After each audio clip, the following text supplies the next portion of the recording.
You're going to love the new retirement home. They have knitting classes." Penelope's smile was as fake as her eyelash extensions. Charles nodded like an obedient puppy, while Leo mentally counted the money they'd make from selling my properties.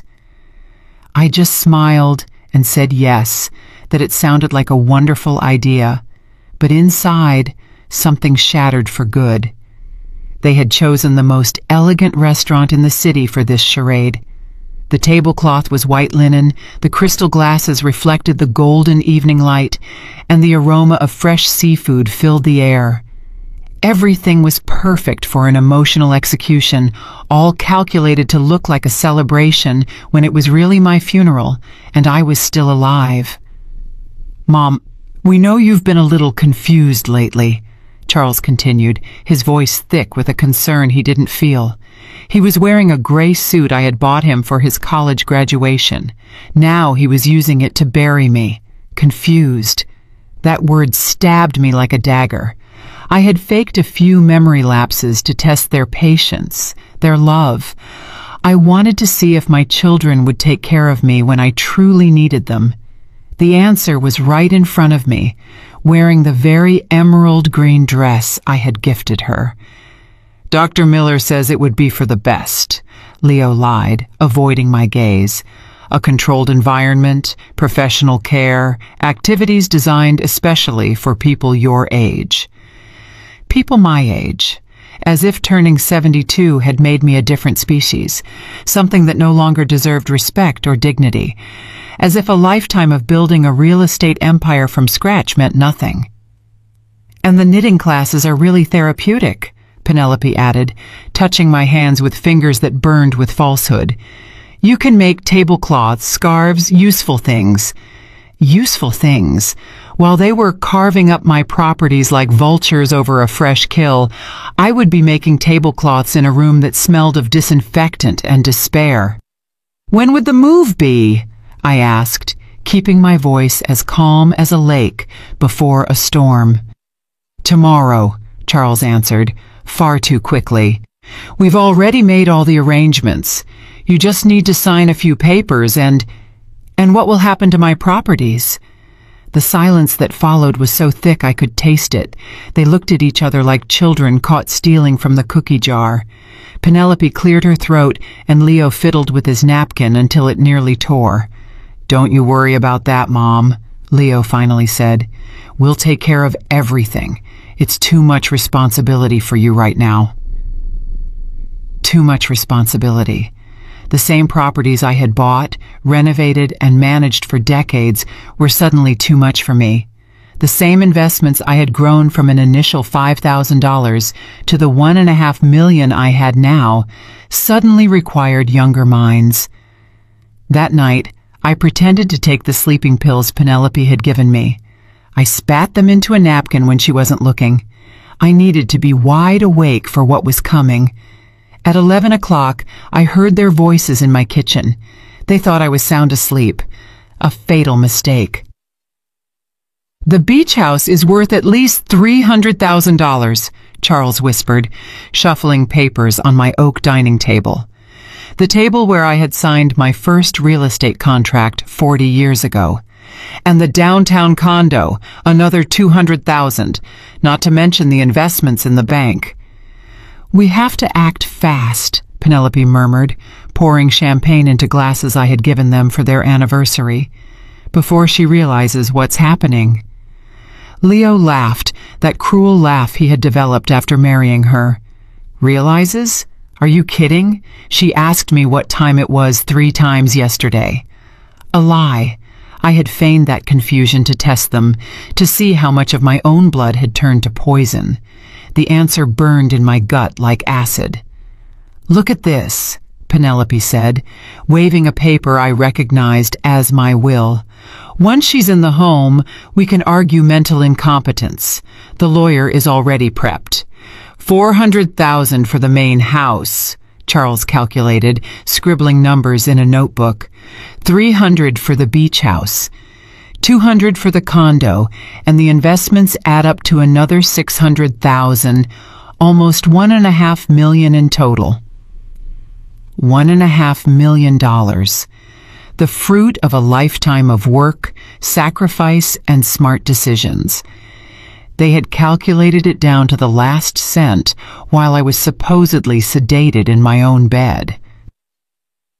And the best part, Leo added with a smile I could hear from my bedroom, is that she'll never know what all of this is really worth. She thinks it's just a few properties. They completely underestimated me. They thought I was a confused old woman who didn't understand numbers or business. They didn't know that every morning I reviewed my investments, that I knew the exact value of each property, that I had plans they couldn't even begin to imagine. At 5 in the morning, while they slept off their drunken betrayal, I got dressed in my best black pantsuit. I took only the essentials: my passport, the jewelry I had hidden in a secret box, and the key to a safe deposit box in a bank in another city. In that box were the documents that would change everything. The taxi arrived on time. The driver helped me with my small suitcase and asked no questions. At the airport, I bought a one-way ticket to a coastal city where I owned a property they knew nothing about. During the flight, I closed my eyes and remembered my mother's words. "Margaret, never fully trust anyone, not even your own children. Blood can be corrupted, but dignity is eternal." She was right, and I was about to show them that a 72-year-old woman could be more dangerous than any enemy they had ever imagined. The plane landed in a city I hadn't visited in 30 years. Seabrook Shores, Florida, a name my children had never heard me speak, because some stories are too precious to share with those who don't deserve them. The salt air hit my face like a slap of memories. This was where it had all begun. This was where I had bought my first property with the life savings from my job as a secretary. $5,000 that seemed like a fortune back then. $5,000 that had grown into the empire my children wanted to steal from me. The taxi drove me through streets I recognized despite the passage of time. The palm trees were still there, taller now, their fronds whispering secrets to the wind. The old Florida-style homes maintained their quaint charm, though some had been renovated with that soulless, modern style. "Is this the right address, ma'am?" the driver asked, stopping in front of a yellow house with green wooden shutters. "Looks like no one's lived here for a while." I smiled for the first time in days. "It's perfect." The house seemed to be sleeping, as if waiting for my return. It was small compared to the properties my children knew, but it had something none of the others possessed: a true history. It had been my secret refuge, my escape plan that I had kept quiet for decades. I took the keys from my purse. My hands trembled slightly, not from age, but from emotion. The door opened with a familiar creak, like a welcoming sigh.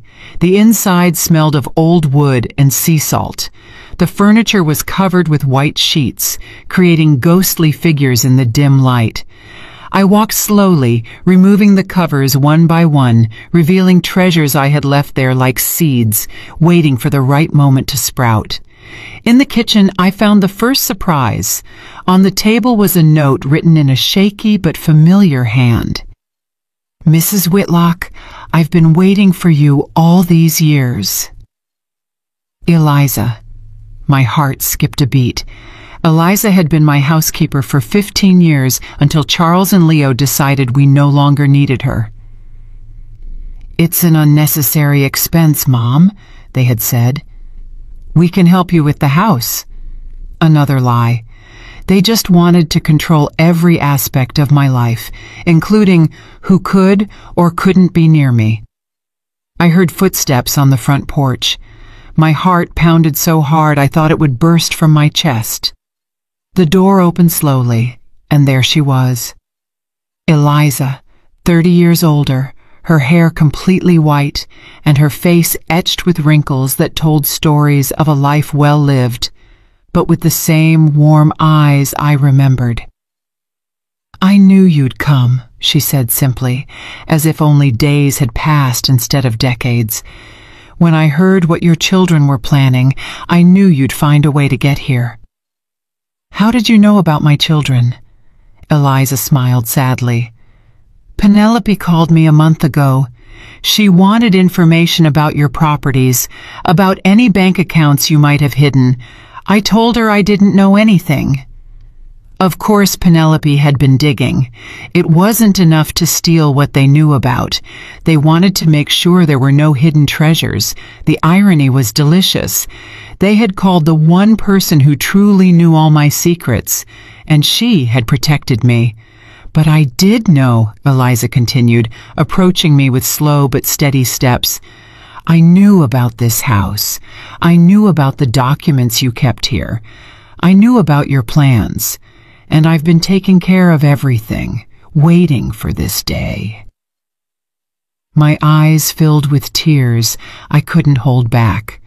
For the first time in months, someone was looking at me like a whole person, not as an obstacle or a source of money.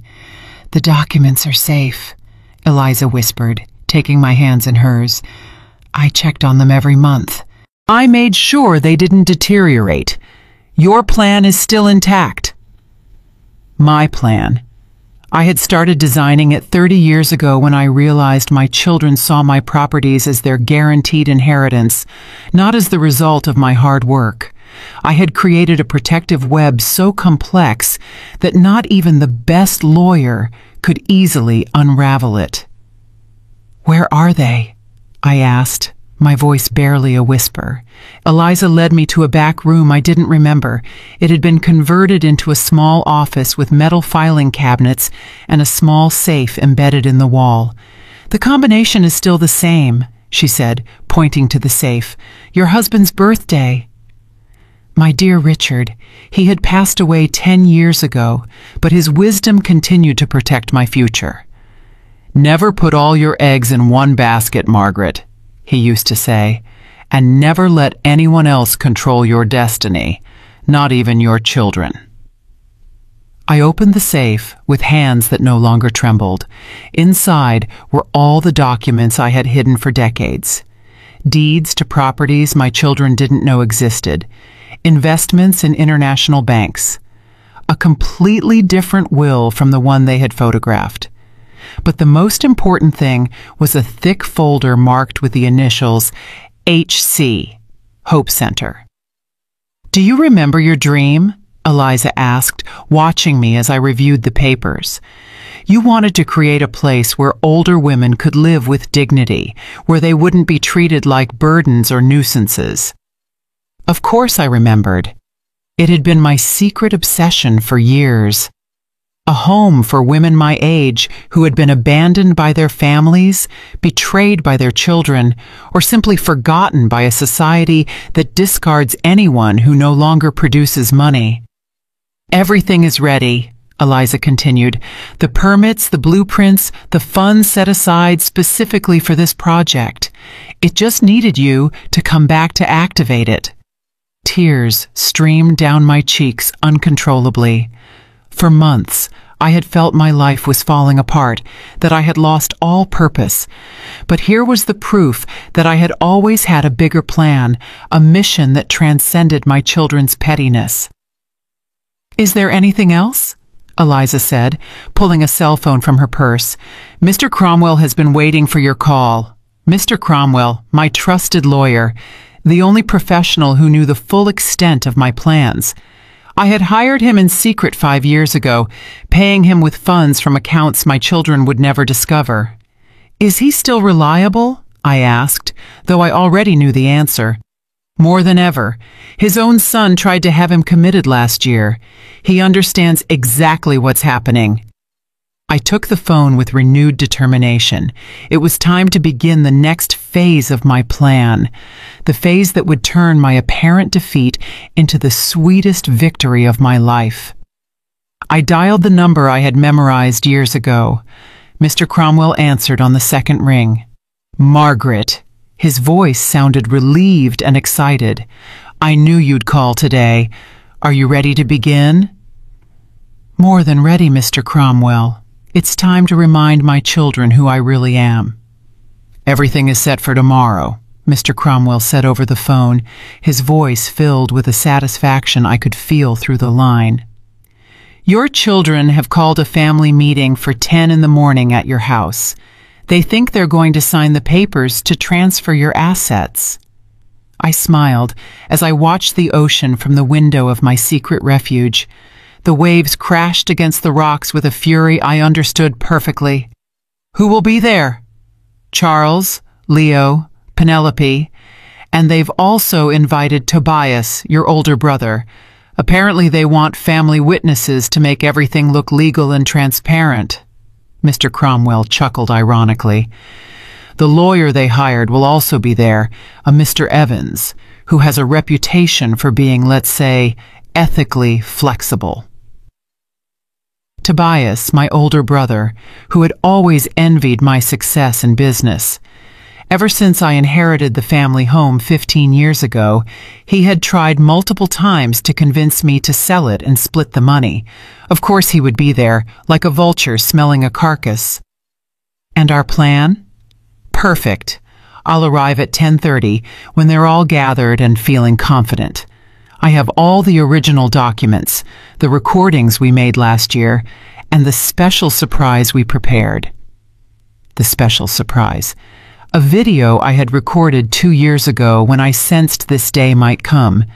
In it, I explained my reasons in detail, my true plans, and revealed secrets about my children that they thought were buried forever. Eliza will be with me, I added, looking at my faithful friend who was making coffee in the kitchen with the ease of someone who had never left. She has information that will be very enlightening. Excellent. The more credible witnesses we have, the better. Are you sure you want to do this? Once we start, there's no turning back. I thought of Penelope's fake smile, Charles's lies, Leo's greed. I thought of the years I had sacrificed to build a future for children who only saw my death as a business opportunity. I've never been more sure of anything in my life. That night, Eliza and I stayed up late, reminiscing about old times and planning the future. She told me what her life had been like after my children fired her. I got a job with a family in the city, she recounted as we drank chamomile tea, but I never stopped thinking about you. Every month I'd come to check on this house, to make sure everything was in order for when you returned. How did you know I would come back? Because I know you, Mrs. Whitlock. You're not one to give up. And because 5 years ago, when you started suspecting your children, you asked me to keep this a secret. You told me, if I ever disappear, look for me here first. She was right. I had started to sense the betrayal years ago when I noticed strange glances between my children, conversations that stopped when I entered a room, questions that were too specific about my finances. There's something else you should know, Eliza continued, her expression turning serious. 3 months ago, Penelope came to see me. She didn't just want information about your properties. She also asked about your mental health, about whether I had noticed any signs of dementia or confusion. My blood ran cold. What did you tell her? I told her you were the sharpest woman I knew, that your mind was like a steel trap. She got very upset when I didn't give her the answer she was hoping for. Of course, they needed to build a case of mental incompetence to justify their theft.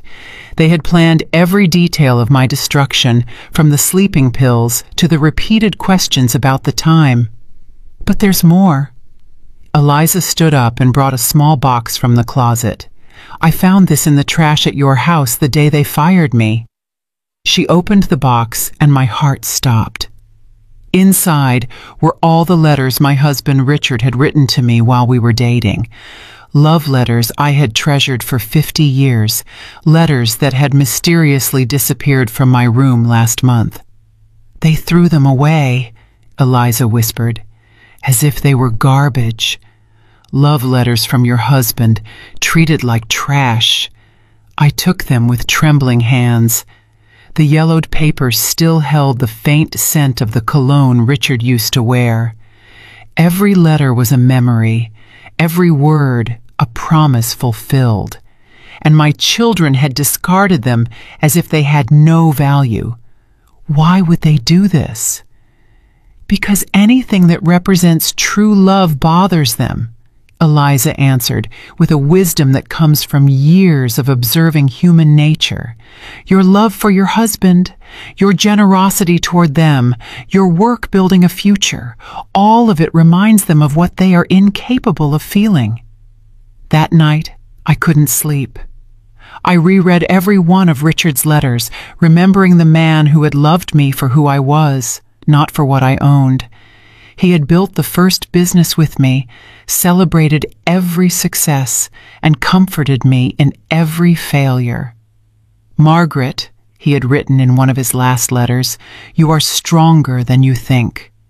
If I'm ever gone, remember that your worth isn't in what you have, but in what you give. And if anyone ever tries to take that from you, you fight. Fight with all the fury of a woman who knows her worth. My worth. For months I had allowed my children to make me feel useless, confused, incapable. I had played the part of the vulnerable old woman because a part of me wanted to believe they would protect me. But Richard was right. My worth didn't depend on their love or respect. It depended on me. At 8 in the morning, Mr. Cromwell called to confirm the final details. Your children are very nervous, he reported with amusement. Apparently, they've been calling the police all night reporting you missing. Missing? Of course. I'm supposed to be senile and confused, remember? A woman in my condition can't just disappear without help. They're building the case that someone kidnapped or manipulated me. The irony was perfect. While they were reporting my disappearance as a victim, I was orchestrating my return as an avenger. Are you ready? Mr. Cromwell asked. I looked at my love letters. I looked at Eliza laying out my best black dress. I looked out at the sea that had witnessed my first dreams. I had spent 72 years learning who I truly was. It was time to teach them the most important lesson of their lives. I'm ready to reclaim what's mine. The drive back felt like a triumphal procession. Eliza sat beside me, silent but as steadfast as a guardian. Mr. Cromwell followed in his car, carrying the documents that would change everything. And I, dressed like the CEO I had always been, prepared for the most important business meeting of my life. The meeting where I would teach my children the difference between a helpless old woman and a woman with 72 years of experience destroying those who underestimate her. The taxi stopped a block from my house. I could see several cars parked out front. Charles's gray BMW, Leo's white Mercedes, and an unfamiliar car I assumed belonged to the corrupt lawyer they had hired.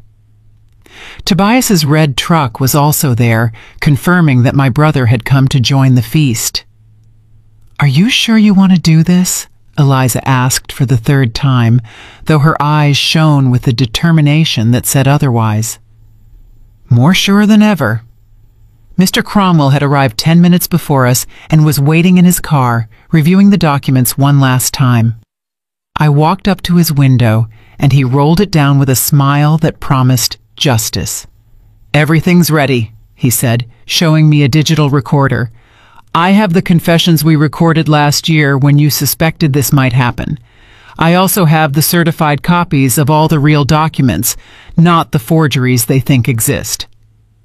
Recording the confessions had been my idea, a kind of insurance against the betrayal I sensed was coming. In those recordings, Charles and Leo openly admitted they were waiting for me to die to inherit, that they considered my properties theirs by right, and that they saw me as an annoying obstacle to their plans. And the video, loaded and ready, when the time comes I'll press play, and their own words will destroy them. I walked toward my house with steps that echoed like hammer blows on the pavement. It was strange to see my own home as enemy territory, but that was exactly what it had become. The invaders had taken my castle, believing the queen had fled forever. A fatal mistake. I rang the doorbell of my own house. The symbolism was perfect. They had taken over my life so completely that I had to ask permission to enter my own home. Penelope opened the door. Her face went through a fascinating sequence of emotions: surprise, fear, rapid calculation, and finally, that fake smile I knew all too well. "Margaret! My God, we were so worried," she exclaimed with an Oscar-worthy performance. "Where have you been? We called the police, checked hospitals." "I was thinking," I replied simply, walking into my house as if seeing it for the first time, and making some important decisions. Charles came running from the living room, followed by Leo and Tobias. Their faces showed a mixture of relief and panic that was delicious to watch. "Mom, you had us worried sick," Charles said, trying to hug me. I stepped back gently but firmly. "Worried about me or worried about your plans?" I asked in a calm voice. The silence that followed was so thick I could feel it pressing against my skin. Leo cleared his throat nervously, while Penelope exchanged quick glances with Charles. "I don't know what you mean," Leo muttered, but his voice trembled in a way that gave him away completely. "I think you know exactly what I mean." Just then, Mr. Cromwell knocked on the door. The lawyer they had hired stood up from the dining room table, where they had spread out all the papers for the fraudulent transfer of my properties. "Who is it?" asked Mr. Evans, a small man with a mustache who looked as nervous as my children. "My legal representative," I announced, my voice cutting the air like glass. "George Cromwell, specialist in elder fraud and asset protection." The color drained from my children's faces. Tobias took a step back, clearly regretting his involvement in this farce. Mr. Cromwell entered with Eliza at his side, carrying a briefcase that I knew contained the complete destruction of their plans. He introduced himself cordially to Mr. Evans, who immediately began to sweat profusely. "Mrs. Whitlock," Mr. Cromwell said formally, "I understand there are some documents that require your signature to transfer your properties to your children." "That's right," I confirmed, watching as Charles tried to regain his composure. "Perfect. But before we proceed, I need to verify a few legal details." Mr. Cromwell opened his briefcase and took out a thick folder. "For example, I need to confirm that you are mentally competent to make this decision." "Of course she's competent," Penelope interjected, far too quickly. "It's just that sometimes she gets a little confused because of her age." "Interesting." Mr. Cromwell smiled like a shark that has smelled blood. "Because I have here a very recent medical report from Dr. Sanchez confirming that Mrs. Whitlock is in excellent mental health and has full decision-making capacity." I pulled the report from my purse. I had obtained it 2 days before my disappearance, anticipating this exact situation.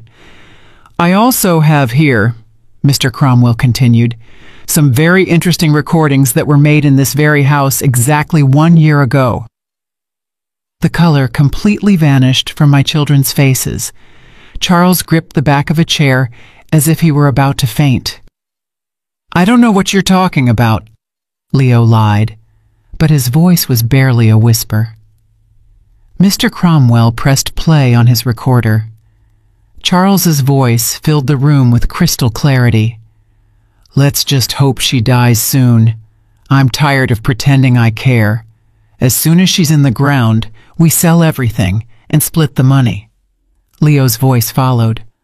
"All we need is to find a way to declare her incompetent. After that, it'll be easy to take control of everything." And finally, Penelope's voice. "She's just a stubborn old woman. If she doesn't cooperate, we'll put her in the cheapest home we can find, and that's that." The silence that followed was sepulchral. Tobias looked at me with genuine horror, clearly realizing what kind of conspiracy he had stumbled into. "Those recordings are taken out of context," Charles stammered, but there was no conviction left in his voice. "Out of context?" Mr. Cromwell laughed without humor. "I have 3 hours of similar recordings, all made with your mother's knowledge and consent, as she has suspected your intentions for years." Eliza walked to the table and gathered all the fake documents they had prepared. She reviewed them one by one with the authority of someone who knew every detail of my real papers. "These documents are fraudulent," she announced. "The signatures are forged, and several of the assets mentioned here don't even exist in the official records." "That's impossible," protested Mr. Evans, but he was already packing his things, clearly wanting to flee the situation. "It's very possible when someone has been planning to rob their own mother for years," I said finally, my voice filled with an authority that had been dormant for too long. "And it's especially possible when that mother is much smarter than you ever imagined." Mr. Cromwell then took out the envelope containing the video I had recorded 2 years ago. The video where I revealed not only my true plans, but also some secrets about my children that would destroy them completely. "Now," I said, sitting at my own table like the CEO I had always been, "it's time to talk about the consequences of betraying the woman who gave you life."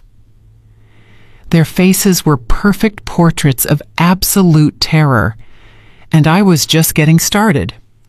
"Sit down, all of you," I ordered, in a voice that allowed no argument. "It's time for you to hear some truths you've been avoiding for years." Charles, Leo, and Penelope settled into their chairs like students being punished. Tobias remained standing, clearly uncomfortable with his involvement. Mr. Evans had tried to slip away, but Mr. Cromwell had discreetly blocked his exit. "First," I began, pacing in front of them like a prosecutor before a jury, "let's talk about real numbers. You believe my estate is worth approximately $1.5 million? I saw them exchange nervous glances. They had done their calculations in secret, believing I had no idea of the true value of my properties. "You're off by more than $3 million. The silence was absolute. Even Eliza looked at me with surprise, though she knew I had secrets within secrets. "My real net worth," I continued, savoring every second of their shock, "including the properties you don't know about, the international investments, and the businesses I've been managing discreetly for decades, exceeds $5 million. Penelope turned as white as a sheet. Charles gripped the arms of his chair as if the world were shaking beneath him. "5 million, Leo whispered, his voice breaking. 5.2 million to be exact. Money you thought you could steal while I was playing with knitting needles in some deplorable institution." Mr. Cromwell opened his laptop and projected a presentation onto the wall. It was a detailed summary of all my properties, investments, and bank accounts. The numbers appeared one after another, each figure hitting my children like a financial slap in the face. Main house appraised at $600,000. Beach house at $450,000. Downtown condo at $300,000. But that's just the beginning. The following slides revealed properties they had never imagined. 2 condos in Miami, a small hotel in Key West, investments in growth funds, shares in 3 tech companies, and accounts in banks in Switzerland and Panama. How? Charles couldn't finish the question. How did a senile and confused woman manage to accumulate such a fortune without you noticing? I smiled with the satisfaction of someone who had been planning this moment for years. Very simple. You completely underestimated your mother. Eliza came forward and placed an additional folder on the table. There are also the businesses Mrs. Whitlock has been running discreetly. A real estate consultancy, 2 investment firms, and the project that matters most to her. What project? Penelope asked, her voice strangled. This was my favorite part, the moment I revealed the dream I had been secretly building for a decade. The Hope Center, I announced, watching their confused faces. A residential and service complex for older women who have been abandoned by their families, women whose children see them as burdens instead of human beings. Mr. Cromwell changed the slide, and a spectacular architectural rendering appeared. A beautiful complex with gardens, a library, art workshops, medical clinics, and dignified apartments for 200 residents. The land is already purchased, I continued. The permits are approved. Construction begins next month, and you, my dear children, have just become the primary inspiration for this project. I don't understand, Leo murmured. Every time you treated me like a useless old woman, every time you talked about me as if I were a piece of old furniture, every time you planned my future without consulting me, I added another service to the Hope Center. Thanks to you, it will be the best center of its kind in the entire country. Tobias finally spoke. Margaret, I didn't know about any of this. I thought this was just a normal family meeting. I know, Tobias. That's why you're not in legal trouble. But I pointed to my 3 black-hearted children, they are going to face the full consequences of their actions. Mr. Cromwell took the floor. Attempting to defraud a senior citizen is a federal crime. Forging documents is another federal crime. Conspiring to have someone declared incompetent without medical grounds is yet another. We're talking about multiple charges that could result in several years in prison. You can't do this to us, Charles exploded, standing up abruptly. We're your family. We're your children. Exactly, I replied, my voice icy. You are my children, and that makes your betrayal infinitely more painful and more unforgivable. I walked up to Charles until I was standing right in front of him, forcing him to look me in the eyes. I gave you a college education that cost $80,000. I helped you with the down payment on your first house, $50,000. I lent you money for your business that you never paid back, $30,000. I gave you my unconditional love for 45 years, and this is how you repay me? I turned to Leo. I paid the medical bills when your son had leukemia, $100,000. I helped you through your divorce, $40,000 in legal fees. I let you live in my house for 2 years when you lost your job. I gave you my emotional support when no one else believed in you, and this is how you repay me? Finally, I faced Penelope. I welcomed you as a daughter when you married Leo. I defended you when the rest of the family criticized you. I included you in my will when you weren't even my blood. I treated you with more love and respect than your own parents gave you, and this is how you repay me? Tears streamed down my cheeks, but they weren't tears of sadness. They were tears of liberation, from a woman finally allowing herself to feel all the rage she had been holding back. For months, I let you make me feel useless. I faked confusion when you wanted me to be confused. I acted like the vulnerable old woman you needed me to be to justify your plans. But it was all an act. It was all a test. A test you failed spectacularly, Mr. Cromwell added. Eliza placed the final document on the table. My real will, the one that truly mattered. This is my true will, I announced. It was drafted 3 years ago and updated 6 months ago when your plans became more obvious. Charles tried to get closer to read it, but Mr. Cromwell blocked him. In this will, I continued, Charles inherits $5,000. Leo inherits $5,000. Penelope inherits nothing, because legally she is not my family, and she has proven that emotionally she isn't either. 5,000, Leo shouted. That's impossible. We're your only children. The rest of my estate, I went on relentlessly, $4,990,000, will be divided between the Hope Center, 3 charities that protect senior citizens, and Eliza, who has shown more loyalty in 30 years of friendship than you have in a lifetime of being my children." Penelope started to cry, but her tears no longer moved me. Charles slammed his fist on the table in frustration. Leo sank into his chair as if he had aged 10 years in 10 minutes. "But there is a way," I said finally, watching them cling to this last shred of hope. "What way?" Charles asked desperately. "Work to deserve it. The Hope Center needs administrators. It needs committed staff. It needs people who understand the value of human dignity. If you can prove over the next 5 years that you truly care about something more than money, if you can prove that you understand the damage you caused me and are willing to repair it, then we can talk about an inheritance." 5 years, Leo muttered. 5 years working without pay at the Hope Center. 5 years proving you can value older people as human beings, not as obstacles. 5 years proving you deserve to be called my children. The silence stretched for several minutes. I could see their minds working, calculating, evaluating options that no longer existed. "And if we refuse?" Penelope asked defiantly. Mr. Cromwell smiled.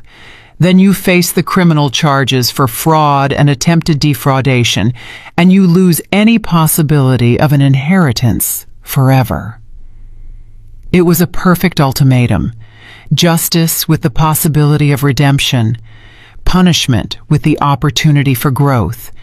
Exactly what a mother should give. Consequences with love. Boundaries with hope. "The choice is yours," I concluded. "You can leave right now and never see me again, or you can stay and begin the long road to regaining my respect and your own dignity. Your next words will determine whether I still have children or just strangers who share my blood." The silence stretched like an invisible web between us. I could see the gears turning in their minds, calculating losses and gains, pride versus economic survival. It was fascinating to watch my own children reduce our decades-long relationship to a simple mathematical equation. Charles was the first to speak, his voice hoarse with contained emotion. "Mom, we never really wanted to hurt you. We just thought that it was better for me to be locked away knitting while you spent my money," I interrupted. "That a 72-year-old woman had no right to decide her own life?" "It wasn't like that," Leo protested weakly. "We just wanted to make sure you were safe, taken care of." "Liar." The word shot out of my mouth like a bullet. "You wanted to make sure your bank accounts were full. The only security you were concerned with was financial." Penelope wiped her tears with the back of her hand, smudging her expensive makeup. "So what are we supposed to do now? How are we supposed to survive without money?" I finished for her. "The exact same way millions of people survive every day, by working, by earning a living through your own effort instead of waiting for someone else to die to finance your lives." Mr. Cromwell had been watching silently, taking mental notes of every reaction. Now he spoke in a professional tone. "You have 24 hours to make a decision. If you choose the rehabilitation program at the Hope Center, you will start tomorrow morning. If you choose to leave, I have orders to proceed immediately with the criminal charges." "Tomorrow morning?" Charles paled. "But we have jobs, responsibilities." "You had jobs," I corrected. "Now you have a chance at redemption that, frankly, you don't deserve." I walked to the window, looking out at the garden I had tended for decades. The roses I had planted were still blooming, oblivious to the human drama unfolding behind them. Nature had that wisdom. It grew, it flourished, it created beauty regardless of betrayals or disappointments. "Do you know what the most painful part of all this has been?" I asked without turning around. "It wasn't discovering you planned to rob me. It wasn't hearing you count my money like vultures. The most painful part was realizing that you never really knew me. I turned back to them, watching their confused faces. For 72 years, I have been a woman who fights, who builds, who dreams. I started with $5,000 and turned it into over $5 million. I built a real estate empire with no one's help. I navigated a business world dominated by men and came out victorious. I raised 2 children while managing properties and making investments. My voice rose, filled with decades of accomplishments they had systematically ignored. And you reduced me to a confused old woman who needed knitting classes. You saw me as an obstacle instead of the woman who built everything you wanted to inherit. Eliza came over and placed a hand on my shoulder. Her presence calmed me, reminding me that not all relationships are based on convenience. Is there anything else you should know? I continued, returning to my chair. The Hope Center isn't just a charity project. It's my real legacy. It's proof that an older woman can change the world instead of just waiting for death in a room that smells like disinfectant. Mr. Cromwell changed the presentation on his laptop, showing the detailed plans for the center. It was beautiful. Modern buildings surrounded by gardens, spaces for art and music, a specialized library, medical clinics, and apartments that truly looked like homes. 200 women will live here, I explained. Women who were abandoned by greedy families. Women who lost everything in late-life divorces. Women who simply need a place to grow old with dignity. It's impressive, admitted Tobias, who had remained quiet during the confrontation. When do you plan to open? Construction begins in 6 weeks. The first phase will be ready in 18 months.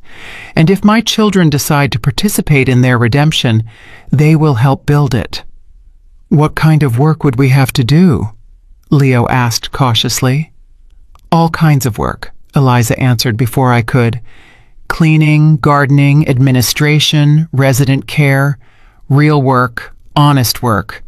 Work that will teach you the value of serving instead of being served.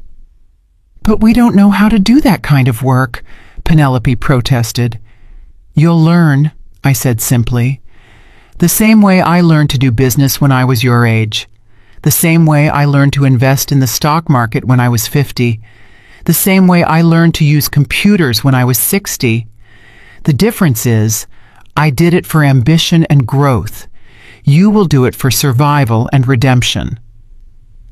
Charles stood up and began pacing the room, his hands trembling slightly. This is surreal. 2 days ago we thought, and now, 2 days ago you thought you were the beneficiaries of a multi-million-dollar inheritance, I finished. Now you know you are the protagonists of a lesson about the consequences of family betrayal. And if we do it? Leo asked. If we work at your center for 5 years, will you really change the will? The question I had been waiting for. The question that would determine if this was justice or vengeance. If, for 5 years, you demonstrate that you can value people for who they are instead of what they own, if you learn to give instead of just take, if you show the kind of character I had hoped I raised in you, then yes, I will modify the will. How much? Asked Penelope, always direct when it came to money. Enough for you to live comfortably, but not enough for you to turn back into the greedy people you are now. Let's say $500,000 each. $500,000. A fortune for most people, but only a fraction of what they had planned to steal. It was enough to reward real growth, but not so much as to eliminate the need to keep working and growing. And the rest? Charles asked. The rest will remain with the Hope Center forever, to ensure that women like me are never again treated as burdens or inconveniences by their own families. Mr. Cromwell closed his laptop with a definitive click. As I said before, you have 24 hours to decide.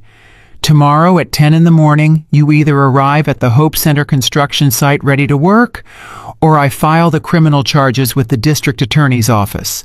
He stood to leave, but before he walked out, he added, "And don't bother looking for other lawyers. I have copies of all the evidence in multiple locations. This is not a negotiation. It's an ultimatum." After Mr. Cromwell left, we sat in silence. The weight of the decision filled the room like toxic smoke. "Would you really have us arrested?" Charles asked in a small voice. "Were you really planning to put me in a nursing home while you sold my properties?" I countered. "Touché."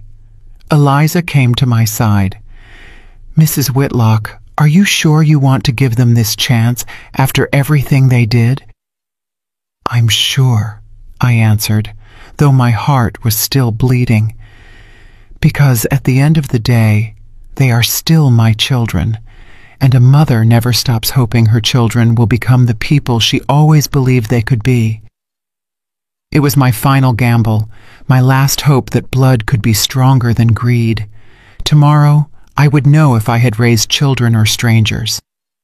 The next morning found me awake before dawn, making coffee in the kitchen, where my children had celebrated my supposed dementia with cheap champagne. Eliza had spent the night in the guest room, and together we watched the sky change from black to gray, waiting to see what decision my children had made. "Do you think they'll come?" Eliza asked, pouring coffee into the porcelain cups I had inherited from my mother. "Honestly, I don't know. Part of me hopes they do. Part of me hopes they don't, and I'm not sure which hope is stronger." At 8 o'clock, my phone rang. It was Mr. Cromwell. "Good morning, Margaret. Ready for the first day of school?" As ready as one can be to find out if I still have children or just strangers who share my DNA. I've been at the site since 7, getting things ready. The foremen have been briefed on the special situation with the new volunteers. Volunteers. An elegant way to describe people working to avoid prison. Any sign of them? Not yet, but there are still 2 hours to go. Eliza and I arrived at the Hope Center construction site at 9:30. It was my first time seeing the land since the prep work had begun, and a wave of emotion washed over me. There it was, my dream taking physical form. Tractors moved earth where therapeutic gardens would soon grow. Workers marked the foundations where the buildings would rise, housing women who had been discarded by their own families. "It's beautiful," Eliza murmured, taking my arm as we walked the grounds. "It's hope," I corrected. "It's proof that it's never too late to start something new, to change the world, to show that older women are not refuse waiting to be thrown away." Mr. Cromwell approached with a clipboard and a yellow hard hat. "Everything's ready. If they show up, they'll start with basic tasks: clearing the area, organizing materials, helping the workers with manual labor. And if they don't, I have an 11 o'clock appointment with the DA. 9:55, 9:57, 9:59. At exactly 10 o'clock, a taxi pulled up to the site entrance. My heart beat so fast I thought it would leap out of my chest. Charles got out first, wearing old jeans and a t-shirt I hadn't seen in years. Leo followed in work clothes he had clearly bought the night before. Finally, Penelope emerged from the taxi in athletic wear, her hair pulled back in a simple ponytail. They looked vulnerable, scared, human. They walked toward us with slow steps, like condemned prisoners heading to the gallows. When they were close enough, I could see that none of them had slept well. Their eyes were red, their faces gaunt from a night of impossible decisions. "We're here," Charles said simply. "I see that," I replied, keeping my voice neutral, though my heart was performing emotional acrobatics. "We've decided," Leo cleared his throat. "We've decided we want to try. We want to try to fix things." "Are you sure? Because once you start, there's no going back. 5 full years, or you go straight to jail." Penelope nodded slowly. "We're sure. Or at least, we're sure we don't want to go to prison." It wasn't the noblest motivation, but it was a start. Mr. Cromwell came forward with 3 extra hard hats. "Welcome to the Hope Center. I'm your supervisor, and for the next 5 years, I am the most important person in your lives, after your mother." He handed them the hard hats and a sheet with the basic rules. Work hours are 8 a.m. to 5 p.m., 1 hour for lunch. 0 tolerance for complaints or negative attitudes. Weekly progress evaluations. Your first direct supervisor will be Mike. Mr. Cromwell pointed to a burly man with calloused hands and a kind smile. "He has 30 years of construction experience and 0 patience for princesses or princes who've never worked with their hands." Mike came over and sized them up with the expert gaze of someone who can spot a slacker from 100 yards away. "Any of you ever done physical labor before?" he asked. Total silence. "Perfect," Mike grinned. "We'll start with something simple. See that pile of rubble?" He pointed to a mountain of broken concrete and rusted metal. "It needs to be moved from here to over there." He pointed to a spot about 200 yards away. "By hand?" Penelope asked in horror. "By hand," Mike confirmed. "Stone by stone, piece by piece. It's honest work for people who need to remember the value of effort." I watched them as they approached the pile of rubble as if it were an impossible mountain to climb. Charles lifted the first piece of concrete and immediately winced in pain. Leo tried to carry too much at once and nearly fell backward. Penelope looked at her perfectly manicured hands and sighed with the resignation of someone accepting an inevitable fate. For the next 4 hours, I watched them work. It wasn't pretty. Charles complained constantly about his back pain. Leo stopped every 10 minutes to catch his breath. Penelope broke 2 nails in the first hour and cried silently for another 10 minutes. But they worked. At lunchtime, they sat on the ground like the rest of the workers, eating basic sandwiches and drinking lukewarm water from a shared thermos. Their clothes were dirty, their hands stained, their faces red from the sun and exertion. "How are you feeling?" I asked, approaching them during their break. "Like we got hit by a truck," Charles mumbled, massaging his shoulders. "This is harder than we thought," Leo admitted. "And what did you think? That honest work was easy? That the people who build the world with their hands do it because it's fun?" Penelope looked at me with eyes that, for the first time, showed something resembling understanding. "I never thought about it. I never thought about how hard it must be to earn a living like this. Now you know. And this is just the first day of the next 1,825. The afternoon was even harder. Their bodies weren't used to the physical labor, and every movement became more difficult. But something interesting started to happen around 3 o'clock. They began to help each other. Charles carried some heavy stones that Penelope couldn't move. Leo brought water to Charles when he saw he was getting dehydrated. Penelope found extra gloves for Leo when she noticed his hands were getting raw. Small acts of consideration they hadn't shown each other in years. At 5 o'clock sharp, Mike blew a whistle. "First day's done. Tomorrow we start at 8 sharp. Be late, and we start over from scratch."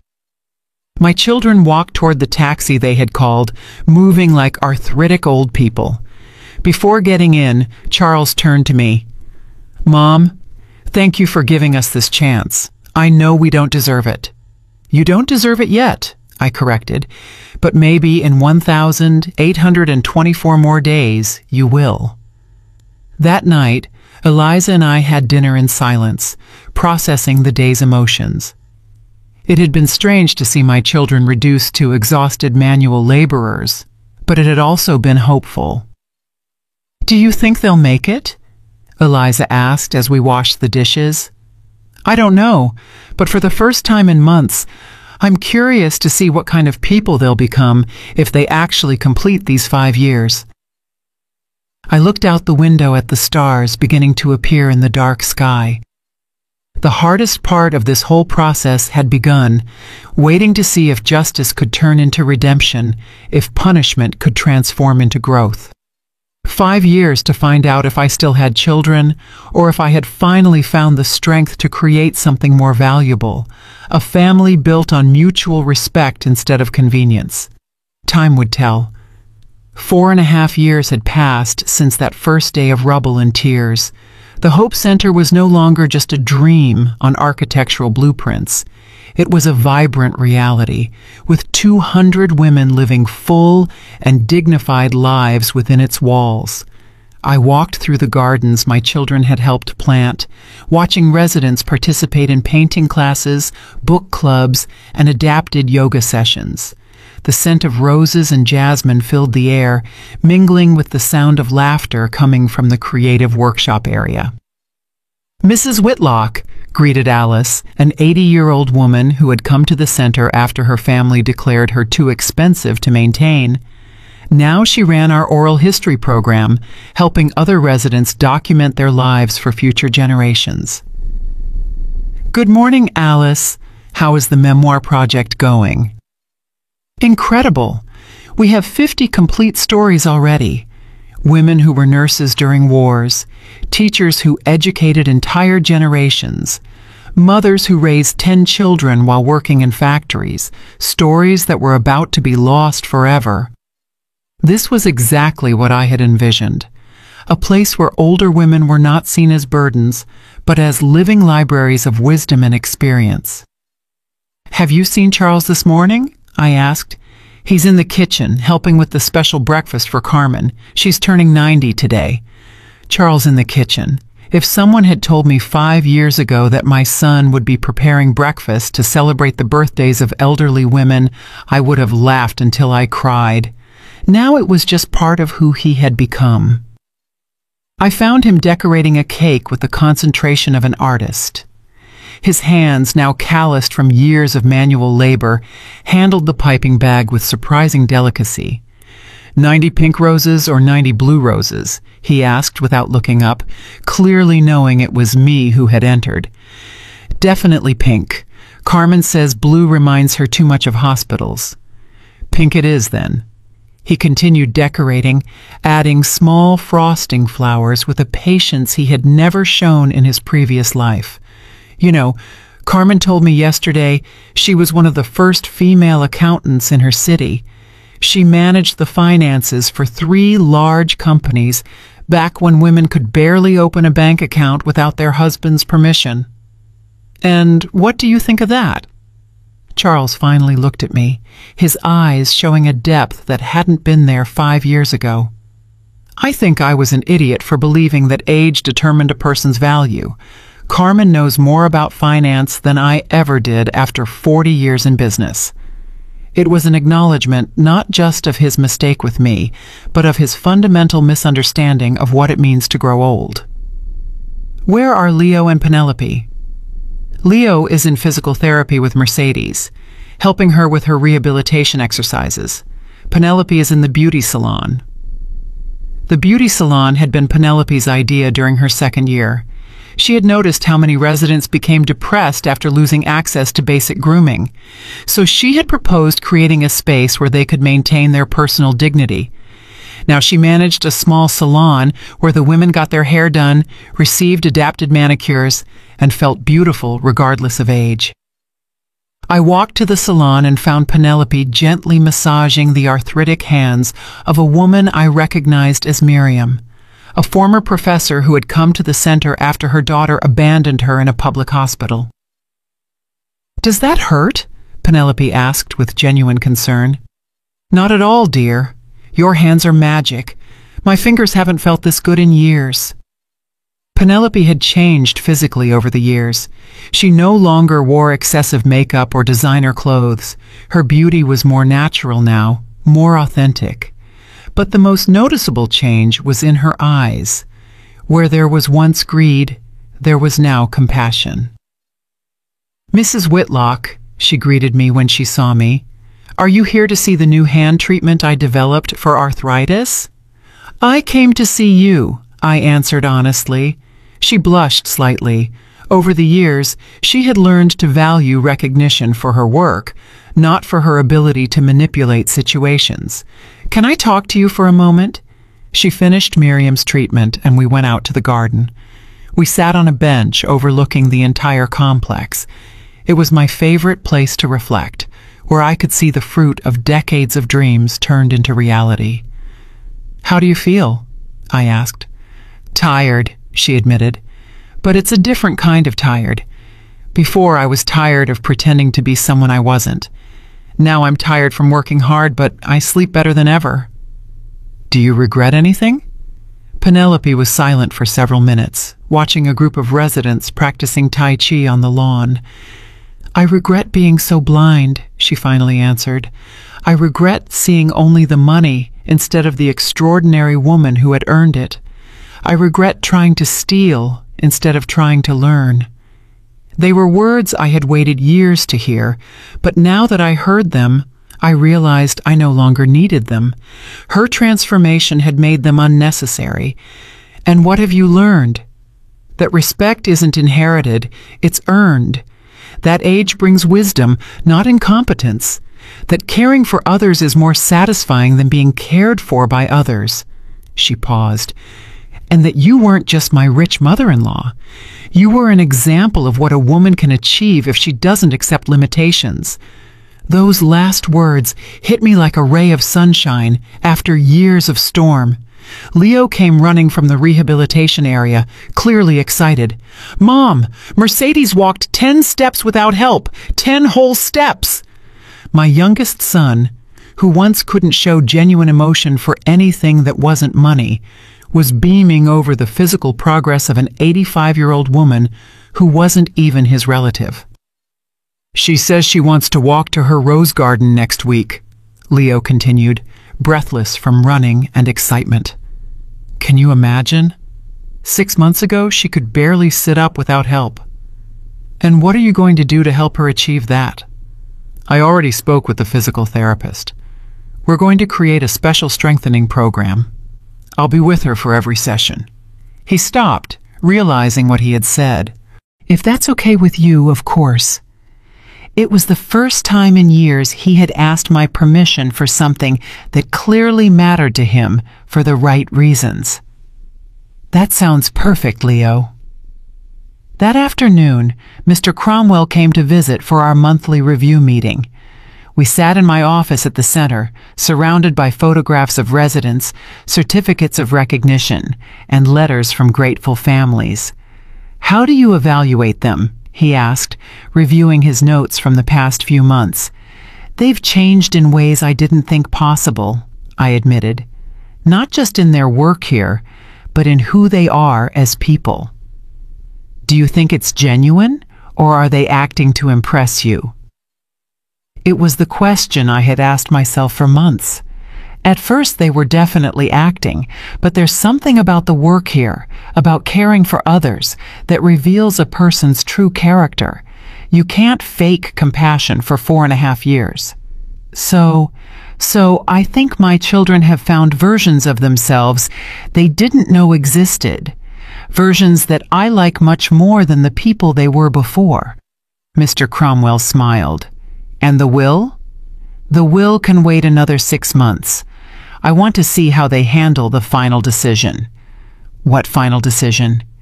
In 6 months, their mandatory period ends. They will be free to leave and live their lives as they wish. The real question is, will they stay because they want to be here, or will they leave because they've served their sentence? It was the ultimate test. Anyone can change temporarily when they have no options. True character is revealed when the options return. And if they leave, then I'll know I did the right thing by changing my will.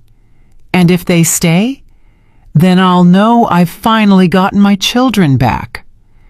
That night, I had dinner with Eliza in the center's communal dining room, surrounded by the sound of cheerful conversations and laughter from women who had found a new family in their golden years. Are you nervous about the next 6 months? Eliza asked. Curious, I corrected. After 76 years of life, I've learned that the best surprises come when you finally stop trying to control the outcome. 6 months later, the day I had been waiting for 5 years finally arrived. It was a perfect spring morning, the sun filtering through the blinds of my office as I reviewed the documents Mr. Cromwell had prepared for this special occasion. The modified will lay on my desk, sealed in an envelope that contained the final decision about my children's future. But first, I had to know what decision they had made. At 10 in the morning, Charles, Leo, and Penelope arrived at my office, dressed in their usual work clothes. Over 5 years, I had learned to read their emotional states by the way they walked, and today they looked serene, determined. "Good morning," I said, motioning for them to sit. "Do you know why you're here?" "Because today marks exactly 5 years since we started working here," Charles answered, "and according to our agreement, today we are free to go." "Exactly. Your legal obligation has ended. You no longer face criminal charges. You are no longer required to be here. You are completely free." The silence stretched for several minutes. I could see they had prepared for this moment, that they had discussed among themselves what they would say. "We've made a decision," Penelope finally spoke, her voice firm but filled with emotion. "I'm listening." Leo cleared his throat. "We want to stay, not because we have to, but because we want to."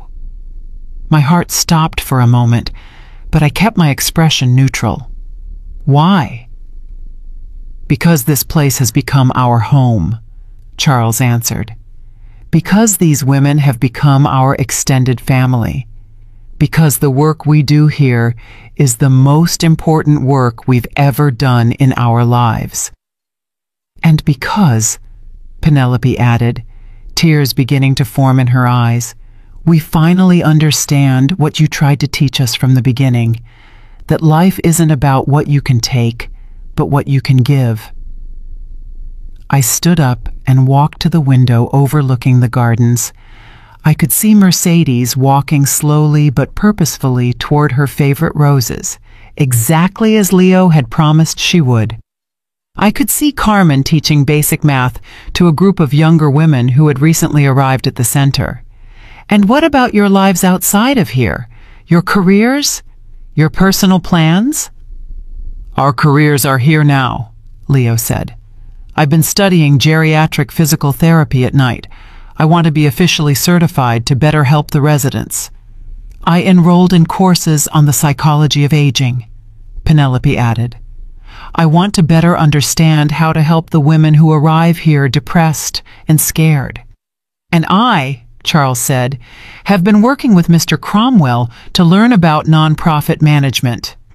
I want to make sure this place runs perfectly for decades to come." I had raised businessmen, and they had finally become social entrepreneurs. "There's something else," Charles continued. "We've been talking among ourselves, and we want to make a formal proposal."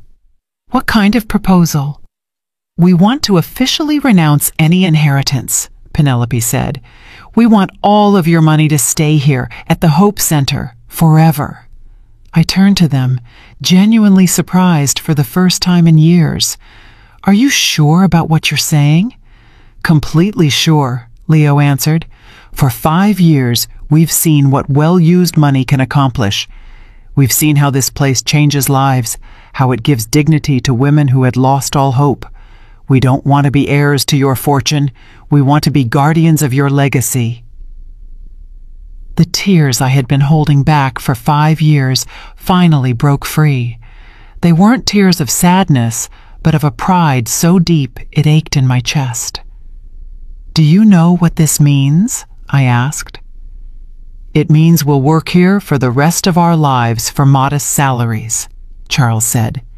"It means we'll never be rich, but we'll be part of something more important than money. It means," Penelope added, "that we will finally be worthy of being called your children."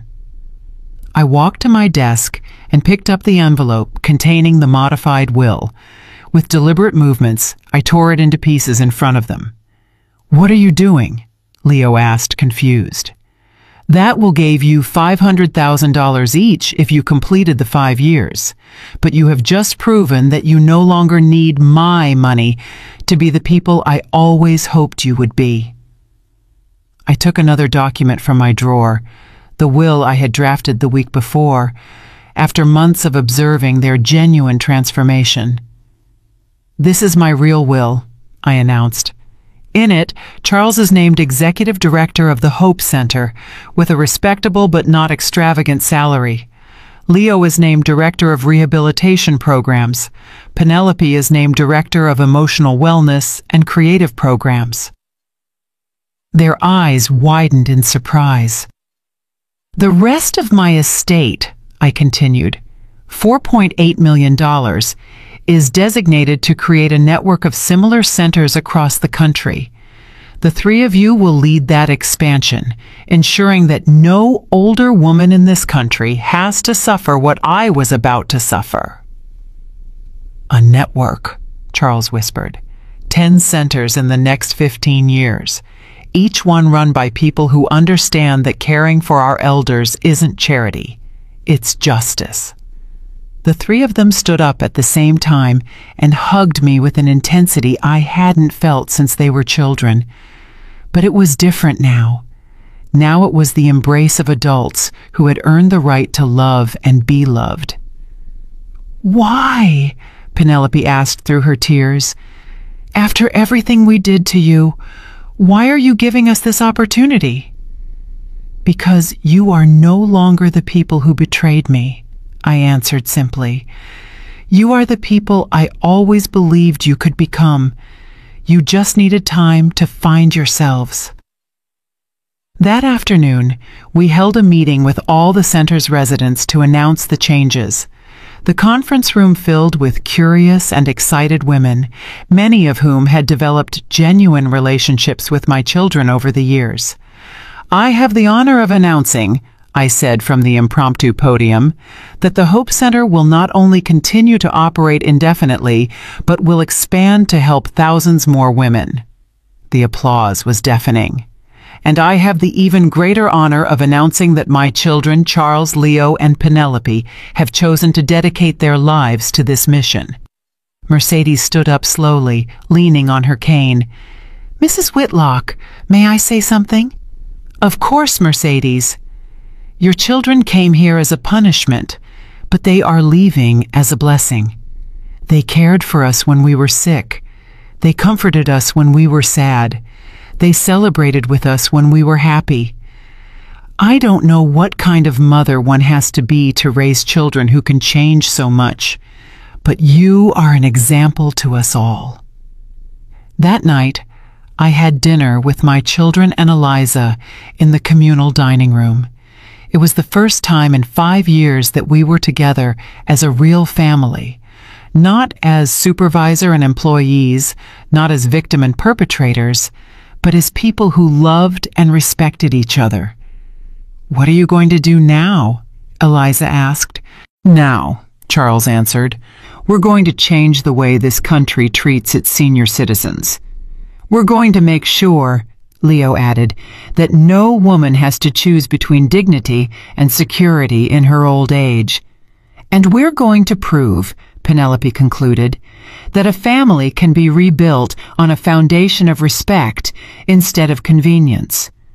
After dinner, I went out to the main garden alone. It was my nightly ritual to walk among the flowers we had planted and reflect on the day. But tonight was different. Tonight I could finally rest. At 76, I had achieved something few mothers ever do. Not just raising successful children, but transforming lost children into extraordinary human beings. The legacy I would leave would not be measured in dollars or properties. It would be measured in changed lives, in restored dignity, in love that had been turned into action. I looked up at the stars shining over the Hope Center and remembered the words Richard had written to me in one of his last letters. The real legacy is not a monument, it's a map. He was right.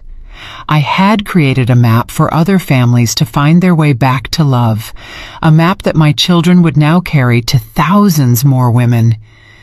Vengeance had become redemption. Justice had become grace. And I, a woman who had been on the verge of being buried alive by her own family, had found a way to resurrect not only my own life, but the lives of everyone around me. It was finally the kind of legacy worth leaving,